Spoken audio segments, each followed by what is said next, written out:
Hello बच्चों, अपन का भी क्वेश्चन दिया गया है। An air capacitor having capacity C naught is filled with dielectric as shown in figure, then the new capacitance of system will be. So बच्चों, अपन को इस क्वेश्चन में बोला गया है एक एयर कैपेसिटर है जिसकी कैपेसिटी सी नॉट अपन को दे रखी है, उसको डाइलेक्ट्रिक से यहाँ पे फिल किया जाता है। तो अपन को यहाँ पे बताना है कि नया कैपेसिटेंस सिस्टम का कितना होगा। तो चलिए क्वेश्चन को यहाँ पे सोल्व करते हैं।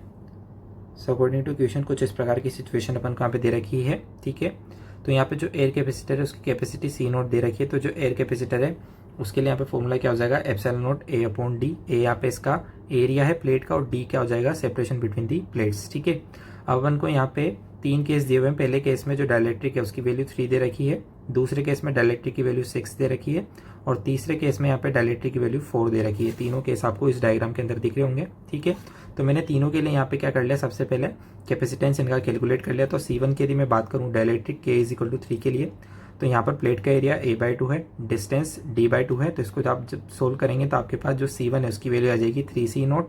ठीक है, अपन ने इन सभी को क्या कर रखा है, C नोट के टर्म में रखा है क्योंकि C नोट अपन को क्वेश्चन में दिया हुआ है। ठीक है, C2 की यदि मैं बात करूँ तो यहाँ पर जो डाइलेक्ट्रिक है उसकी वैल्यू मुझे 6 दे रखी है, प्लेट का एरिया A/2 है। ठीक है, और दोनों के बीच का जो सेपरेशन है वो D/2 दिया हुआ है। तो इसको आप जब सोल्व करेंगे तो आपके पास ये आ जाएगा 6C नोट। सिमिलरली C3 के लिए अपन यहाँ पे बात करें जहाँ पे डाइलेक्ट्रिक K की वैल्यू 4 अपन को दे रखी है, प्लेट का एरिया A/2 है। इस बार जो सेपरेशन है बीच का वो D यहाँ पे हो जाता है। तो इसे आप जब सिंप्लीफाई करेंगे तो इसकी वैल्यू आ जाती है 2C नोट। ठीक है, तो अपने पास अब यहाँ पे C1, C2 और C3 तीनों की वैल्यू आ गई है। C1 अपने पास आ गया है यहाँ पे 3C नोट, C2 आ गया अपने पास 6C नोट और C3 अपने पास आ गया है 2C नोट। ठीक है, अब आप यहाँ पे इजीली देख सकते हैं कि जो C1 और C2 है ये दोनों क्या है, यहाँ पे सीरीज में है।